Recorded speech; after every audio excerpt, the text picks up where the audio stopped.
adúpẹ́ fún Ọlọ́run, adúpẹ́ ní ẹ̀kan sí àparí ọpá pẹ̀lú gbólóhùn alhamdulillahi rabbil alamin fún àǹfààní oore tí Ọlọ́run bá tó sí fún wa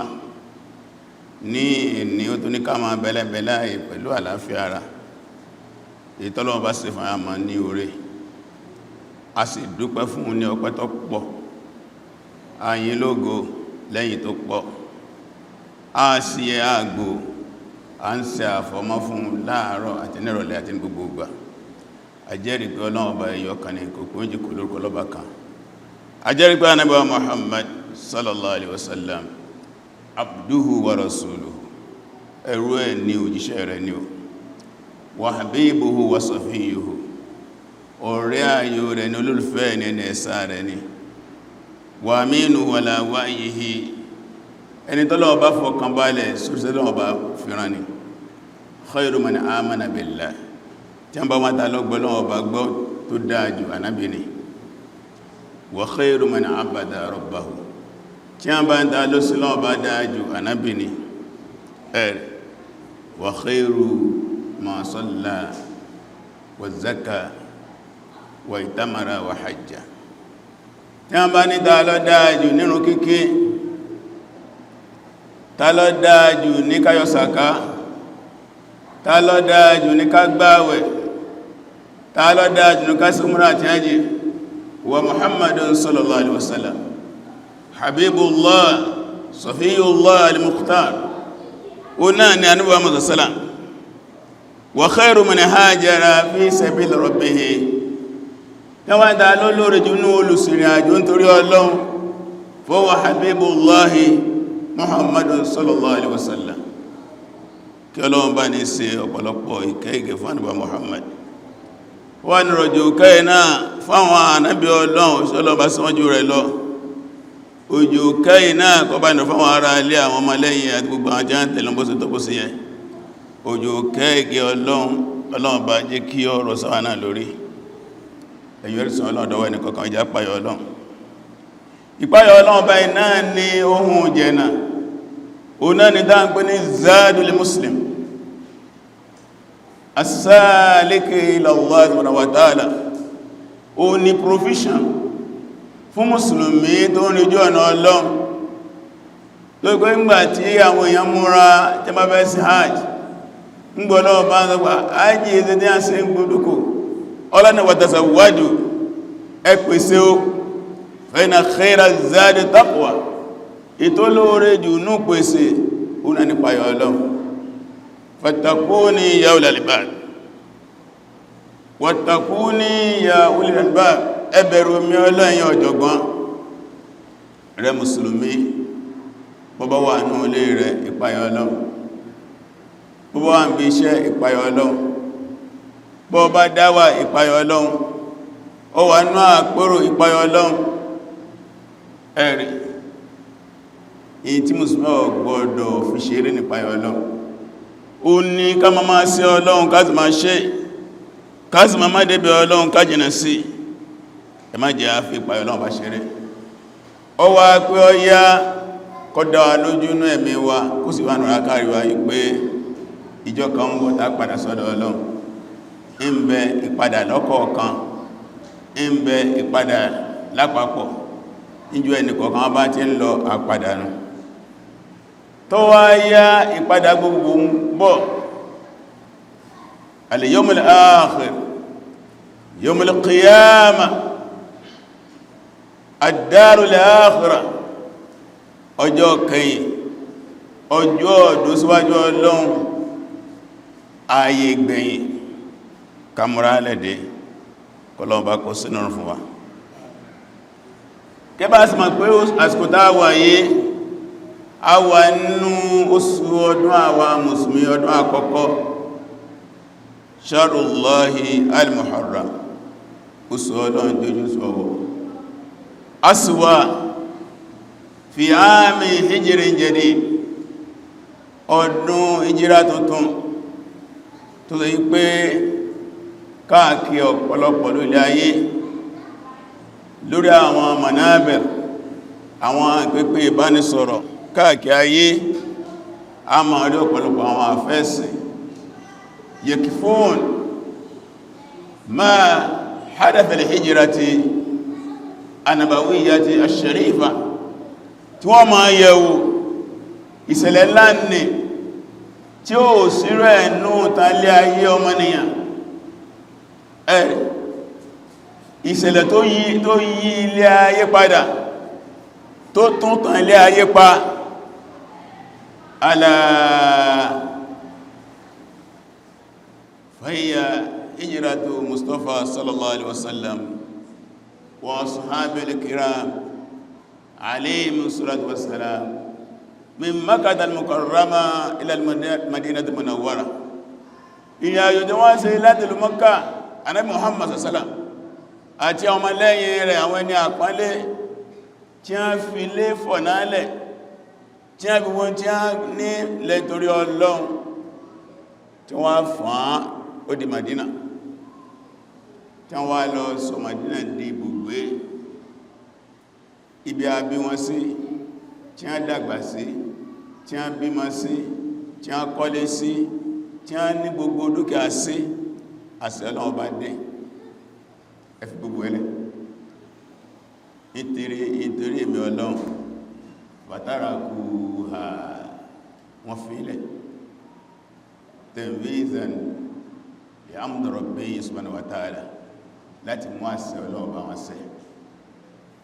torí ìlàmí ma ń kọ́ ẹ̀kọ́ látara Hijrah táwọn àbá bá bẹ̀rẹ̀ ẹ̀kọ́ látara Hijrah wọn á kọ́ sọ ma'na li Hijrah, the meaning of Hijrah. Tí a bá kó ń bẹ́ wọ́n á sọ fún wa àníwá olè Hijrah àwọn ọ̀nà tí Hijrah pín sí. Tí a bá kó ń bẹ́ wọ́n á sọ fún wa muqaddimat àwọn nǹkan tó síwájú Hijrah, muqaddimatul hijrati an-nabawiyyah ash-sharifah min Makkah mukarram al-Madinah al-Munawwara tó pé Hijrah ẹ̀sẹ̀ tó ṣẹlẹ̀ lójijì kìí ṣe ṣẹlẹ̀ òjijì ìṣẹ̀lẹ̀ tó ní sísẹ̀ntẹ̀lé ni gbàtọ́lọ́ wá yọ̀ǹda fún Ànábì kó ṣe Hijrah iná Ànábì ní òtún ṣe Hijrah gbúndùkú bitakhatit wa tanzim pẹ̀lú ètò planning and organizations láàfin máa rí al-Islam dínú nidham dínú takhtit Islam ẹ̀sìn ètò ní ẹ̀sìn planning ní kí a fi nǹkan kọ̀ọ̀kan síbi tọ́tọ́ tó yẹ ká lè bá ṣe àṣeyọrí díẹ̀ lé ní ìgbìlá tó wá fẹ́ yẹ wà tó fẹ́ tẹ̀síwájú lọ́rọ̀ Hijrah ṣùgbọ́n agbègbè tá a fẹ́ wò ń bẹ̀ o náà ni maqasidul Hijrah wa asraruha wa asbabuha wa hadafuha kí ni maqsad lẹ́yọkan kí lè rúngbà question náà ni pé why Hijrah limadha al-hijrah why tọ́lọ́ ní kí Ànábì ṣe Hijrah tàwọn sàábí rẹ̀ kí ni àwọn asrar kí ni àwọn fíntífíntí tí bẹ ní abẹ́ rẹ̀ ẹ̀rì kí ni àwọn asbab kí ni àwọn tó ṣokùnfà rẹ̀ kí ni àwọn hadaf kí ni àwọn àsùntà the aims objectives kí ni Ọlọ́run fẹ́ fi Hijrah ṣe fún Islam fún àwọn Mùsùlùmí ilé ni agbèjì afẹ́ gbéyẹ̀wò lẹ́nu kó máa jẹ́ ìmọ̀ fáwa Mùsùlùmí kó máa jẹ́ ẹ̀kọ́ fún wa kó máa jẹ́ àgbọ́yé fún wa ẹ̀rì wọ́n rẹ̀ Mùsùlùmí ọgbọ́ọ̀lọ́ mọ̀ nínú ẹ̀mí ẹ wípé anna sababa al-hijrati an-nabawiyya ash-sharifa lam yakun talaba ad-dunya àkọ́kọ́ nù ikú tí àwọn mùsùlùmí Mọ́kà sí Mádínà wọ́n fi wálé ayé o lè ní táwọn kan bá kún bí kan lọ bí kan ilẹ̀ ayé ni wọ́n wá Nàìjíríà láwa nísìn àsàkàn bẹ́ẹ̀bẹ́ kò bí dáadé tí wọ́n máa bí àwa mùsùlùmí àwa àfáà lè rí pé ẹjọ́ kílẹ̀ sí jápa oníká fílífọ́nà ẹlẹ́ kó Nàìjíríà ká gbà lóòkèrè lọ ẹlòmíà ní Canada tó ẹlòmíà ní Australia tó ẹlòmíà ní UK tó ẹlòmíà US tó ẹlòmíà ní Dubai tó ẹlòmíà ní Saudi Arabia tó kí ni wọ́n wá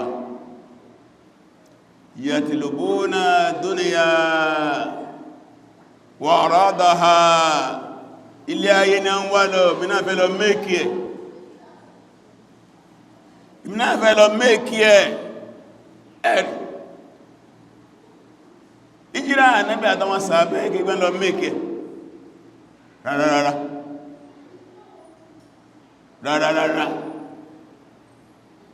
Ọlọ́run pa wá láṣẹ afẹ́ máa ṣe lọ́sẹ̀ àṣẹ dé afẹ́ lọ máa ṣe lọ́sẹ̀ bákanáà wala firaran min mas'uliyyati da'wati kẹgbẹ́ wọ́yá wọn wá sá fún responsibility ìpè sójú ọ̀nà Ọlọ́run nígbàtí mọ́ká ìsúwá ẹjá kó fi dáǹsẹ́lẹ̀ ara mẹ́lẹ̀ ní dáíyà ní wọn nílùú wọ́n fi dáwà lẹ́wọ́n gbà lómi lọ kí wọ́n wà lọ́bẹ̀ pẹ̀lálẹ́ ayé àsàbí orí bẹ̀ wọ́n fi mọ́ká ẹlẹ́ẹ̀kẹ́ wọ́n pa dáwà tí kí a pọ̀ ojúṣe wọn tó pọ̀lọ́wọ́ bá ti jẹ́ àmà ní Suratu Yusuf àyà 108 ọlọ́ni kúlì áti sabili ad'u ilallahi ala basira ana wa man taba'ani wa subhanallahi wa ma ana minal mushrikin ọlọ́ni Ànábì sọ fáráyé ojú ọ̀nà mi tí mo ń tọ̀rẹ ad'u ilallahi tí mo ń pè pẹ̀lú sójú ọ̀nà Ọlọ́run ala basira lórí àrídájú lórí sincerity ana èmi tí mo jẹ́ Ànábì wa man taba'ani àtàjábá tẹ̀lé mi ana ọmọ pẹ̀pẹ̀ rasuluna da'iya Ànábì wọlé pẹ̀pẹ̀ rí inú shurutu itibai Muhammadin sallallahu alaihi wasallam ọ̀nà ni ad-da'watu ila Allah inú condition pé èmi náà jọ mọ lẹ́yìn Ànábì ní ká máa pè sójú ọ̀nà Ọlọ́run káwọn náà jẹ́ kọ́lá to the way of Allah ká máa spread the message of Islam responsibility Ànábì nìyẹn lọ́gbọ́ responsibility for every Muslim ad'u ila Allahi ala basira wa man ittaba'ani ẹni ó bá tẹ̀lé mi náà ma gbogbo sójú ọ̀nà Ọlọ́run torí ma mufarra inú tí a jẹ́ ń pè ní al-mufarradat nígbà fẹ́ tún yẹ ó ní wa man ittaba'ani àti pé bá tẹ̀lé mi Ànábì o yad'u ila Allahi ala basira kama ana ad'u ila Allahi ala basira ó náà ma pè lọ sójú ọ̀nà Ọlọ́run lórí àrídájú lórí ìmà bí mi náà ṣe ń pípẹ̀ tí mo jẹ́ Ànábì Ọlọ́run torí díẹ̀ ní Muhammad sallam àtàwọn sàábẹ́ lam yafirru min Makkah mukarrama ẹ̀rì min mas'uliyyati da'wa wọ́n sá fún dáwà responsibility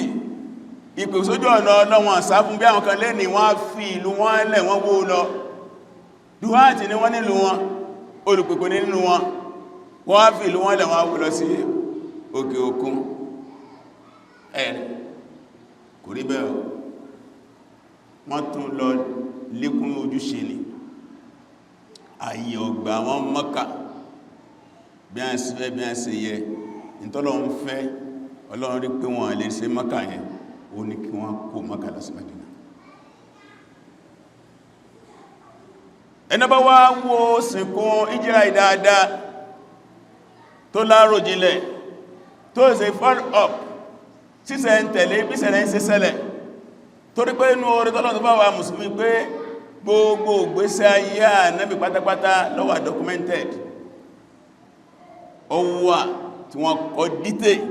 tí nǹkan kan ọ̀pá mánú ìgbésí ayé Ànábì sẹ́lẹ̀ kò sí tàn Ànábì Ọlọ́run kan kò sí tàn àtayésí kan tó ní dítẹ̀ bí tàn Ànábì afáwà Mustafa Sibahi rahimahullah inú tí a tó pè ní As-Siratu Nabawiyyah durusun wa ibad ìtàn ìgbésí ayé Ànábì lessons and reflections ó wá ń sọ àwọn khasatu siratul rasul nínú àwọn nǹkan tí ìtàn Ànábì fi yàtọ̀ ó ní pé ashmalu sira ó ní ìtàn tó wà comprehensive jù wàsó sira olùsọ authentic jù olùsọ ń tọ́sọ̀nà a nígbà tánàbí jáde láyé àsàábé wọ́n mọ iye irun funfun tí ń bẹ lára Ànábì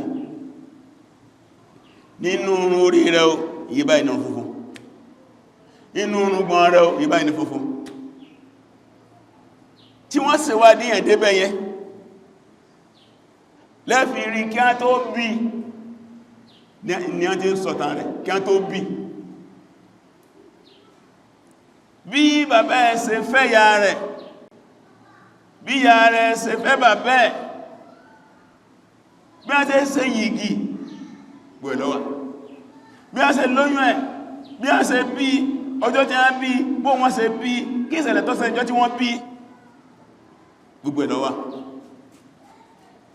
lákọọ́lẹ̀ tí ó sọ̀nà ara ẹ̀ ìtàn Ànábì mú àwọn Ànábì Ọlọ́run bá mí ìgbàtẹ́ gbọ́tàn wọn ìgbàtí wọ́n bí wọn before kí wọ́n tó bẹ̀rẹ̀ lẹ́mọ̀ kankan àwọn Ànábì Ọlọ́run bá mí ìgbàtọ́ lọ́bá gbéṣẹ́ lé wọn lọ́wọ́ bóò náà sì dàgbà ẹlẹ́mọ̀ ẹ̀ ìtàwọn Ànábì Ọlọ́run bá mí ń gbà tó wọn àti àwọn tí wọ́n rán sí kòsòrò tó kòsò lọ́dọ̀ wọn lẹ́ti bá before that ẹlẹ́mọ̀ kankan ìtàn Ànábì orí bẹ́ sallallahu alaihi wasallam yẹlọ́wà bínú tàn rẹ̀ náà ni hijratuhu wa hijratu ashabihi al-kiram ìrìn àjò Ànábì tó ṣe láti Mákà sí Madina àti àwọn ọmọlẹ́yìn rẹ̀ tí a bá ní kí a wò nínú àwọn ìdí tọ́lọ̀ fi ní kí Ànábì àtànsàbẹ́ kan sẹ́rìn àjò àkọ́kọ́ ń bẹ o náà ni hifzul aqidati wa siyanatu din min al-fitna àkọ́kọ́ ni láti wá dáàbòbò àkídà ìlànà ìgbàgbọ́ ẹ̀sìn tọ́lọ ní kí àwọn Ànábì Ọlọ́run wá polongo tánàbí wá jẹ́ ó gbòòrò sí láti wá protected ìfìsìlẹ̀ àkídà tó náà ni pé àkídà hiya lubul hayat àkídà náà ni odòónú sẹ̀mí ọmọnìyàn inda'at da'at al-hayatu kulluha tí àkídà bá jẹ́ sọnù ayé yẹn sọnù tí wọ́n bá tẹ̀lé ní ìlànà ìgbàgbọ́ ìlànà Ọlọ́run tí Ànábì wá polongo lórí ilẹ̀ ayé kò láyé kò lọ́run eléyìí ni àwọn kèfèrè wá fẹ́ kó sọ sí ìdílé lórí láti wá lè protect àkídà islamiyya sahiha wọ́n gbọ́dọ̀ kó Mákà ìdí àkọ́kọ́ nù àṣírí àkọ́kọ́ nù ìrúgbà àkọ́kọ́ nù bákanáà wasiyanatu din min al-fitna àti láti wá dáàbòbò ẹ̀sìn kónú wàhálà láti protect religion ẹ̀sìn kónú fìtínà wàhálà ní bá wọ́ nílùú Mákà Ànábì lọ kírun ní Kaaba Abu Jahl sí lọ dá ìgbẹ́ ẹran lé lórí ìgbẹ́ ràkúnmí ó sì Allahu Akbar bá ó sì dá lé lórí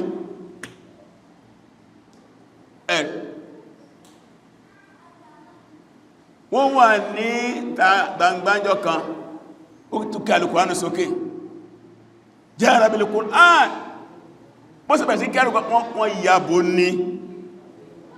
tí wọ́n lù tọ́ dákú ilé ìpọ́jù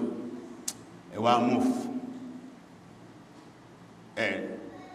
láti sọ ẹ̀sìn kó ní fìtínà nígbàtí wọ́n rí ní àndà ìlàmù ẹ̀yẹ́ra nínú ẹ̀ at-tamkinu lid-din wa iqamatu dawlatihi inú ìdí tí wọ́n fi ṣe hijira o náà ni láti pé kí ẹ̀sìn Islam lè fẹsẹ̀ múlẹ̀ makkana yumakkinu tamkinan ọlọ́ni wáyé alladhina in makkannahum fil ard gbogbo ìgbà tí a bá tí níbùjókó tẹ́sìn ọba tí níbùjókó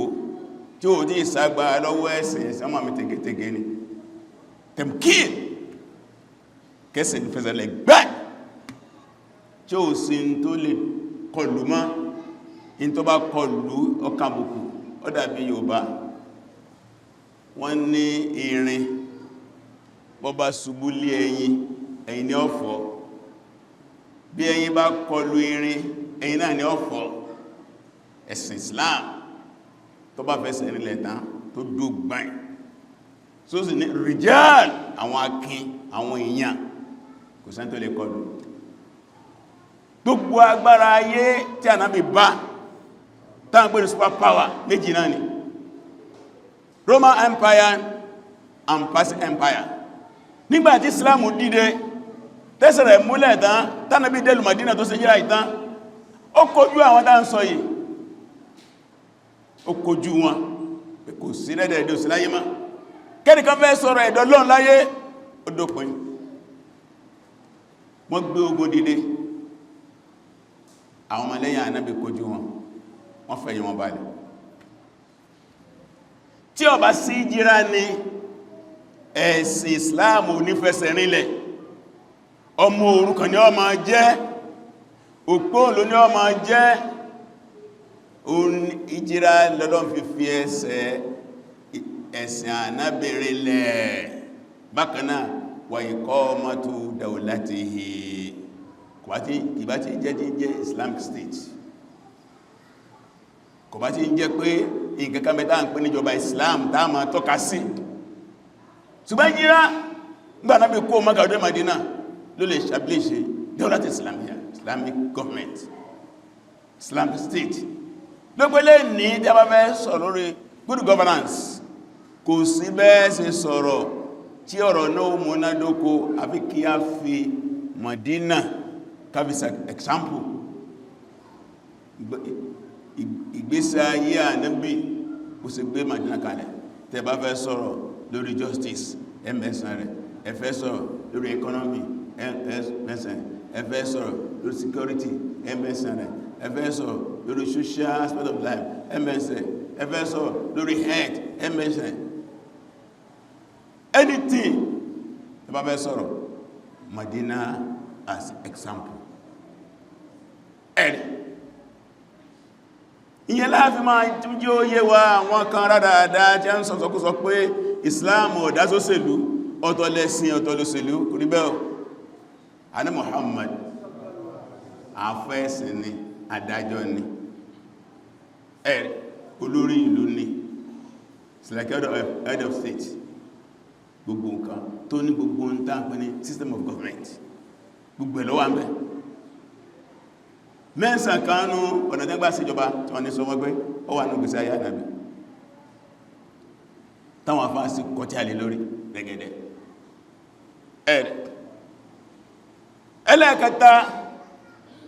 nínú ìdí láàrin ṣe hijira èròǹgbà hijira àti àwọn àṣírí lábẹ́ hijira o náà ni tamhisu safil mu'min wa izharul ma'dani al-asil o náà ni láti ṣàfọ̀mọ́ àwọn mùsùlùmí káyọ pàndà kó nù nǹkan gidi tamhis safil mu'min àwọn mùmìnì gidi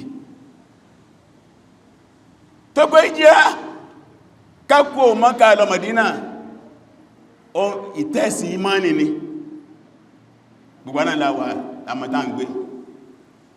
káwà sọ pé à ń ṣẹgbẹ́ kí instruction wá wá pé everybody o ẹ̀yin mùsùlùmí tẹ́m̀bẹ̀ lẹ́kọ̀ọ́ yìí o àwọn olórí wá sọ wọ́n pé gbogbo wa láti fi Èkó ilẹ̀ next week à ń ṣe lọ sí Cameroon a sì mọ́jọ́ tá padà oko ń bẹ́ẹ̀bẹ̀ tàdá ilé iṣẹ́ wa bẹ́ẹ̀bẹ̀ tàdá sílẹ̀ kálùkọ́ mọ̀ wá wà wí ni a lọ bá lídà ní àmà West Coast please ẹjẹ́ kí kòkó mi ti wọ́sẹ̀ ká ní kíní kan láà gbogbo ọ̀sára gírí ó ti yọ́ yánà ni wọ́n dalé wọ́n dànà lẹ̀ lọ́n sọ wípé wọ́n ti ta dúkìá wọn àti ẹ̀mí wọn fún wọn lóhun ẹ̀rì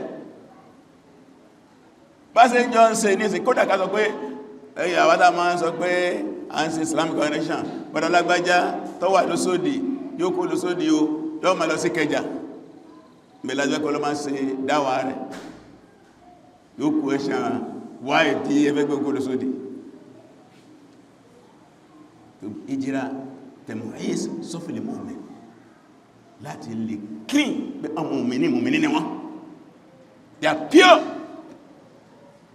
wọ́n èé ṣe dọ̀tí wọ́n èé ṣe àsáwọ̀ lẹ́ẹ̀fí lè rí kẹ́nìkan ya múrí pé mi ọlọ ẹ̀kọ́ tánà bí kọ́ wọn ó yé wọn wọ́n sì rẹ́dì láti implement ẹ̀ kò sí tí wọ́n lè fi lẹ́ntò rẹ̀ wọ́n bá kan náà ní abẹ́ yẹn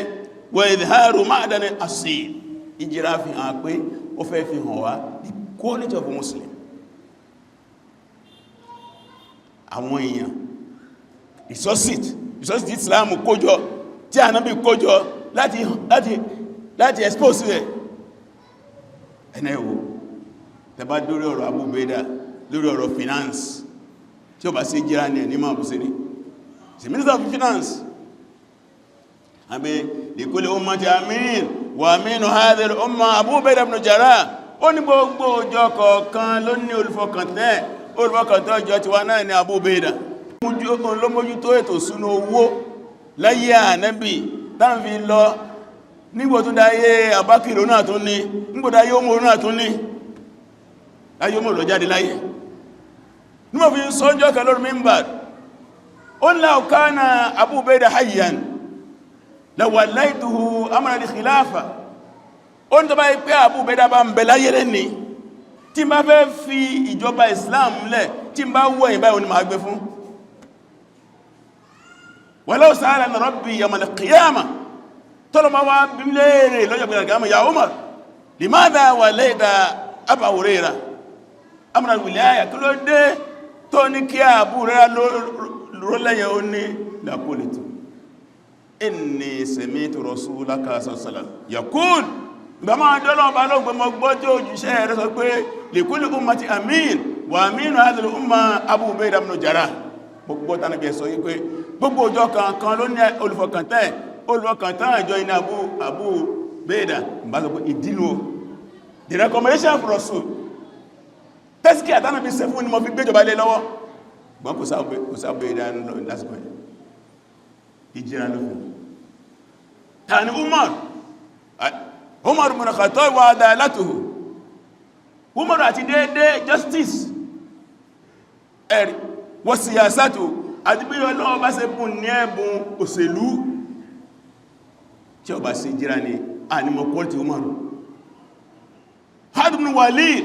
olórí ogun ní tí ó bá sí Hijrah ní ànímọ̀ quality wọn ara àǹfààní Hijrah láti expose the quality of the Muslims the capacity tó lọ́wọ́ bá fi sí fún àwọn Mùsùlùmí ẹ̀ láàmù ilé ọdá fún kàbáyì ilé ọdá fún kàbáyì ilé ọdá fún kàbáyì ẹ̀ nínú ẹ̀ o náà ni intiqal bi risala islamiyya min marhalati ad-da'wati ila marhalati ad-dawla wọ́n ní ara àǹfààní Hijrah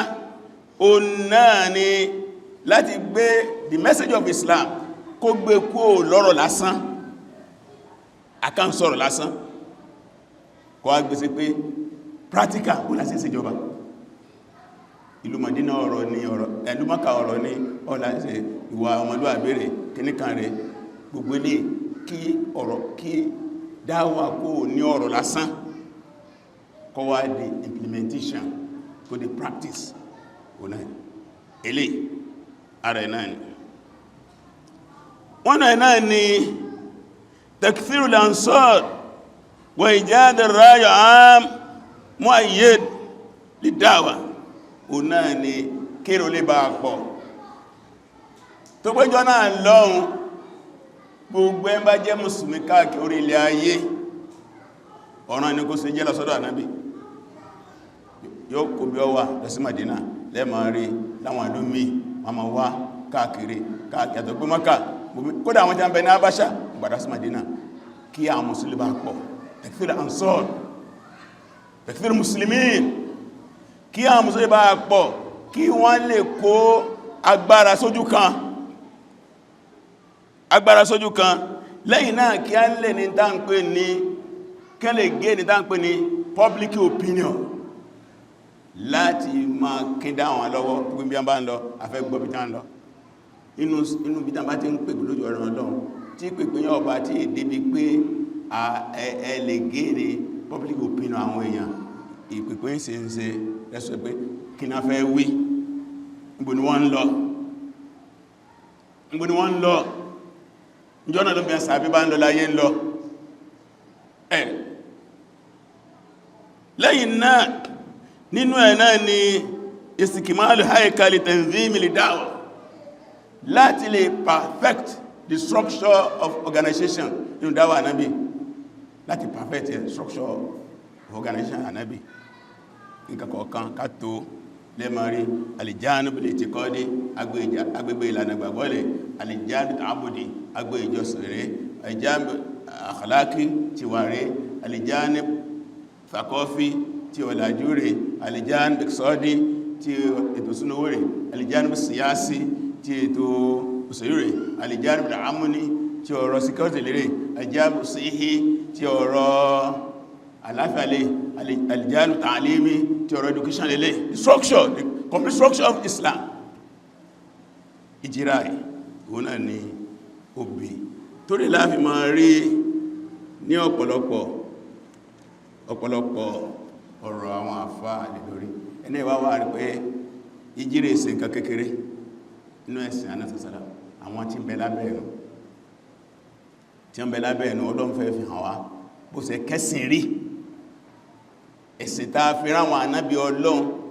táà rí àpéjúwe fún lọ́dọ̀ àwọn ànábì Ọlọ́run afẹ́ rí àpéjúwe inú gbèsè ayé ànábì kò sí Hijrah ẹ lè ka ìtàn ànábì Ọlọ́run bá kan gbogbo ànábì Ọlọ́run síwájú ànábì kẹwàá rí complete structure of Islam ń bẹ nínú àwọn ànábì Ọlọ́run tí ó fẹ́ yàwó tó fi lọ gbọ́lọ̀ bóòlù ọ̀rọ̀ fámílì ẹ̀lẹ́ kọ́mẹ̀ bóòlù àti tọ́jú ọmọ ẹ̀lẹ́ bá pàdé mẹ́ bóòlù àti báyàwó lọ ẹ̀lẹ́ bá pàdé mẹ́ ẹ̀yìn ló ń bẹ kò sí wọn níjọba péjọba rí torí dẹ̀ ẹ̀lẹ́ bá sẹ́mọ̀ gọ́ọ̀mẹ̀ntì mẹ́ bẹ́sẹ̀ máa rí nù àfànábẹ́ nìkan ló pé ń gbà tó jíṣẹ́ lọ tí tó lọ pé al-yawma akmaltu lakum dinakum wa atmamtu alaykum ni'mati wọ́rọ̀ lákùn islam àdínà lè ní òpé ẹ̀sìn yí fún yí wọ́n parí ìdẹ̀ra mẹ́lẹ́ lórí bó sì yọ́nú sí ìkọmọ jẹ́sìn in Islam torí díẹ̀ ilé ní à ń pè ní maqasidu wà siraru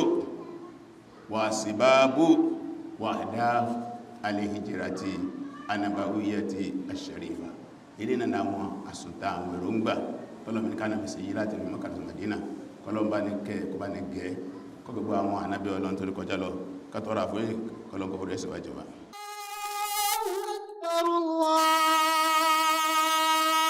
Akbar.